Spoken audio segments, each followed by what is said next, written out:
Good morning. About three weeks ago, I had an incident that happened to me right down the road from my house. Um, I was walking, going to the mailbox, and I felt dizzy, and I passed out for a few seconds. And but anyway, I ended up going to the emergency room at Kaiser, and they did diagnosed it that I probably had a mild heart attack, which turned out not to be the case. But nevertheless, I stayed in the hospital for 5 days, and then they sent me home. And basically, I'm okay. It's almost 3 weeks later. I still feel weak sometimes, and of course, can't walk 10 miles anymore. I don't have the strength to do that, but slowly my strength is coming back. So I have two purposes of this video. The first one is to thank everybody that called and wished me well on Facebook. I really appreciated those messages, and they were a source of encouragement to me. And I also thank you for your prayers. But I'm getting better day by day. So thank you for that. The second purpose, I just want to put a narrative of exactly what happened.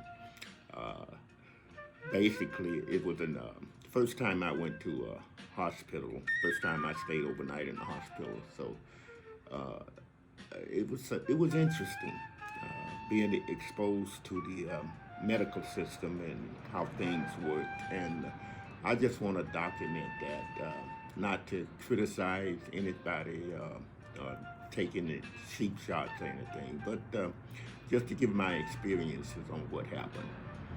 And it's probably boring. So if you don't want to listen, I would suggest you just stop the video right now because it's just a narrative, and I just want to document it. Anybody want to listen to it, they can, but it's useless. The main thing I want to do is thank everybody for their concern.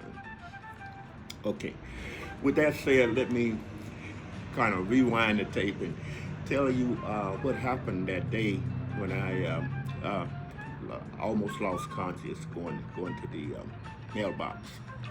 I was going to the mailbox to get my mail like I do every day. It's about 50 yards from the house, half of a football field length.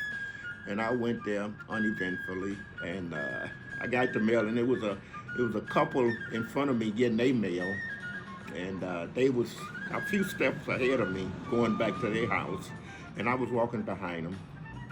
Then all of a sudden, I just felt real dizzy, like, oh my goodness, I don't know what was happening, but I sensed I was about to pass out, and it went blank. Everything went blank for about 2 or 3 seconds, and when I woke up, I wasn't laying horizontally on the ground. I was like propped myself up. So I guess while I was falling, I reached out and braced myself.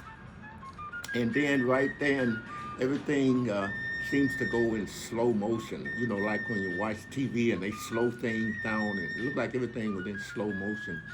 I looked up and I saw this couple that were with me by the mailbox, and I vividly remember the guy turned and was walking towards me as if to give me help. And then the lady grabbed him by the arm, and I don't know what happened, but then they both kept walking. And so I was sitting up on the pavement, and I was breathing heavily, like I had ran a marathon or someone was trying to catch my breath. And it was almost dark. So other than that couple that walked away, no one saw me there, and I knew I had lost conscious because when I fell, the couple was close to me, but when I regained conscious, they had moved on down the street. So it wasn't long. It was maybe 3 or 4 seconds that I lost consciousness. And so I sat there until I got my breath, and then I went on, walked on back the house, and my watch, I have an Apple Watch. It went off and called 911, and 911 called me back and asked me was everything okay, and I told them what had happened, and they wanted to send out the paramedic. I said, no, I'm okay. I got my breath back, so we'll just go to the emergency room. And the dispatcher took the information and said, convinced me if I wanted to, they would send out a dispatch. But I said no, and I promised I'd go to the emergency room, and I did. We went to the emergency room at Kaiser, and they, when I told them what happened, they put me up to the head of the line. I went and sat down because I couldn't stand up. I didn't have the strength to stand up for a long time. So I went and sat, and a few minutes later, the doctor and another personnel came over there and asked me what happened. I told them, and they asked me specifically, did you have chest pains? I said, no, no chest pains. They said, okay. And a few minutes later, they brought me in. They gave me tests. They put me in this machine, a scanner, took blood, et cetera, et cetera, et cetera. And they said, well, we want to be sure you are okay, so we're going to keep you overnight for observation and then take it from there.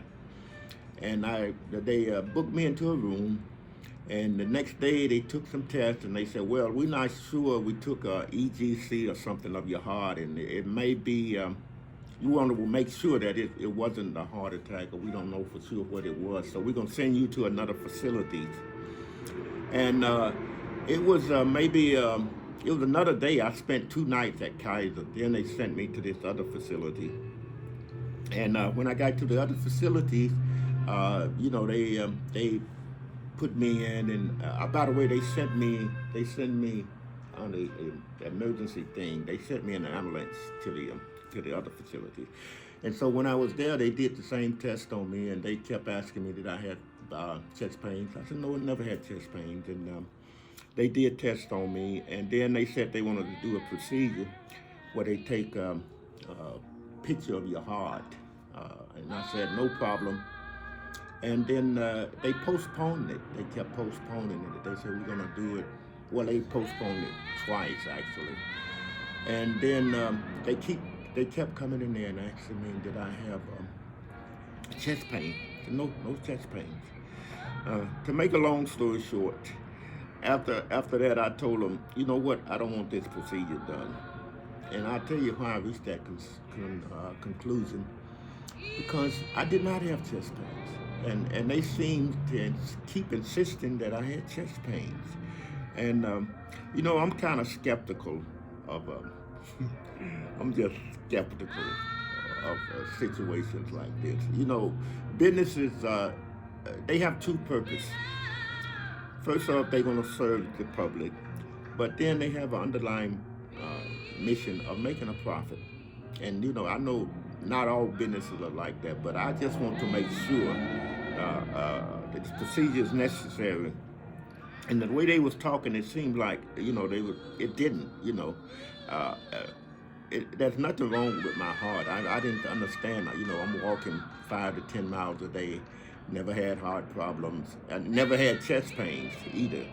But I do have diabetes, and the symptoms that I had, like passing out, it can also be from low blood sugar.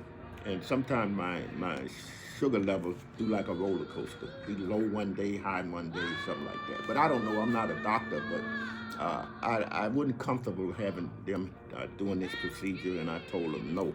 I'm not going to do it.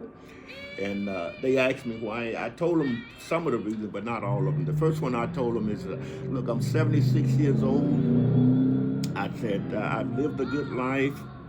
God brought me into this world 76 years ago. He's taken care of me for 76 years. If you go in there and find out that I need a bypass or a heart transplant, I'm going to decline, okay? No.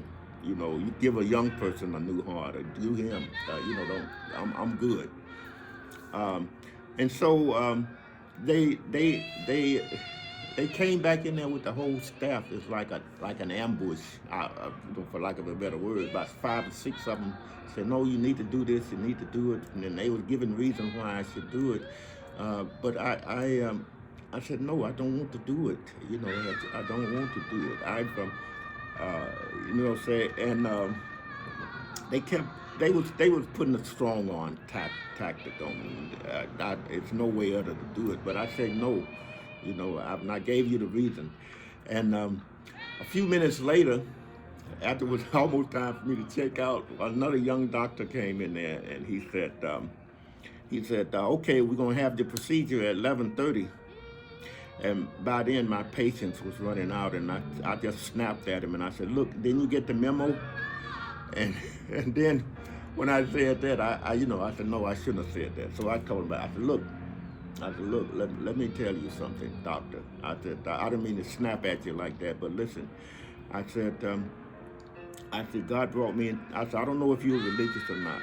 I said, but God brought me into this world 76 years ago.